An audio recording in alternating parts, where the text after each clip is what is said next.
Hello student, I am Meg Singh, your English teacher. Today I am going to teach you passive voice. और जो हमने अब तक cover कर लिए हैं, पास्ट कॉन्टिन्यूस तक हमने कवर कर लिए हैं और फ्यूचर कॉन्टिन्यूस का पैसिव बनता ही नहीं, आपको बता दूं मैं। अब हम बात करने वाले हैं प्रेजेंट परफेक्ट के बारे में। तो बता दूं बेटा मैं आपको, जो आपका जो प्रेजेंट परफेक्ट है उसमें आपको क्या क्या करना होता है, आपको बीन लगाना पड़ता है।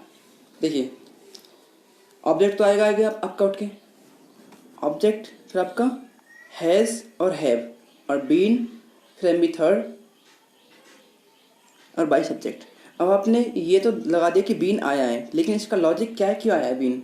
तो देखिए मैं आपको बता दूं बीन क्यों आया बच्चे। देखिए जब आप लोग पैसिव करते हैं तो आपको एम बी थर्ड चाहिए, जब आप परफेक्ट करते तो भी आपको एम बी थर्ड चाहिए। इट मीन्स आपको 2 एम बी थर्ड चाहिए। तो इन दोनों की पूर्ति करने के लिए आपका एक तो बीन आया है टेंस के लिए और एक आया पैसिव के लिए। देखिए बीन आपका आया है, आपका एम बी थर्ड हो गया been, M B third, okay. और फिर आपका आ रहा है यहाँ पे कोई और भी आ रहा है, फिर एम बी थर्ड आता है, एक और आता है आपका दूसरा, वो आता है पैसिव के लिए, ये टेंस के लिए, या फिर ऐसे कह लीजिए ये पैसिव, ये पैसिव के लिए, वो टेंस के लिए, कोई बात नहीं है क्योंकि बीन हमने पैसिव के लिए टेंस के लिए लगाया है, पैसिव के लिए कोई लगा लो क्योंकि दोनों एम बी थर्ड हैं। 2 एम बी थर्ड आएंगे। अब परफेक्ट कर रहे हैं बच्चे, अब कोई परफेक्ट का पैसिव कर रहे हैं या प्रेजेंट का कर रहे हैं, पास्ट कर रहे हैं, फ्यूचर कर रहे हैं, तो उनमें बीन अवश्य आएगा क्योंकि ये जो उसकी जो कमी है एम बी थर्ड की उसको पूरा करेगा। ओके तो देखिए ऑब्जेक्ट हैज और हैव आप जानते ही आता ही है परफेक्ट में, सिंगुलर में हैज और प्लूरल में हैव। और फिर been as a M B third यहाँ पे यूज किया गया है, फिर आपका M B third, then by subject, ये हो गया। नेगेटिव में आपने करना क्या है, बस नॉट लगाना है, वो भी हैज या हैव के बाद में, बीन के बाद नहीं। बीन यहाँ पे as a M B use हो रहा है तो एम बी से पहले, एम बी के बाद तो लगा देंगे नॉट, क्योंकि एच बी के बाद लगाते हैं। तो एच बी क्या है हमारे यहाँ पे, हैज या हैव है। तो देखिए ऑब्जेक्ट हैज हैव नॉट और बीन एम बी थर्ड और बाय सब्जेक्ट नेगेटिव हो गया आपका।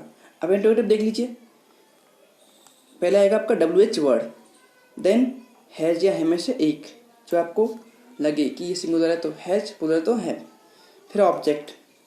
मैंने कहा था आपको बेटा अगर आपको नॉट लगाना है इंटरोगेटिव में तो आपको एक्टिव वॉइस में सब्जेक्ट के बाद नोट आएगा और पैसिव वॉइस में ऑब्जेक्ट के बाद नोट आएगा, ये ध्यान रखिए। तो बात सुन लीजिए, एक्टिव वॉइस में ऑब्जेक्ट के बाद नोट आएगा इंटरोगेटिव में, और सॉरी एक्टिव वॉइस में सब्जेक्ट के बाद नोट आएगा, जबकि पैसिव वॉइस में ऑब्जेक्ट के बाद नोट आएगा। फिर आपका बीन आएगा, फिर एम बी थर्ड और बाई सब्जेक्ट। क्लियर। अब देखिए examples. The policeman has caught the thief. अब देखिए पुलिसमैन ने चोर पकड़ लिया है, ये है, तो चोर हमारा क्या है, ऑब्जेक्ट है, तो इसको आगे लेके आइए।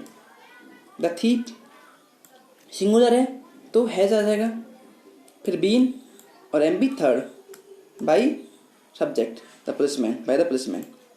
ओके बेटा, तो ये हो गया आपका एग्जाम्पल। सेकंड देखो एग्जाम्पल इसका, why have you broken this slate.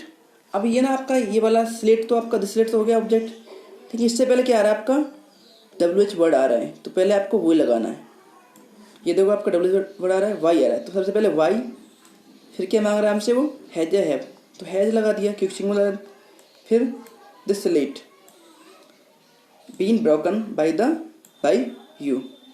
Okay, इस प्रकार से हमारा ये हो गया, ठीक है बेटा। तो फिर भी कोई डाउट रह गया हो तुम्हारे मन में प्रेजेंट परफेक्ट के पैसिव के बारे में तो आप मुझे पूछ सकते हैं।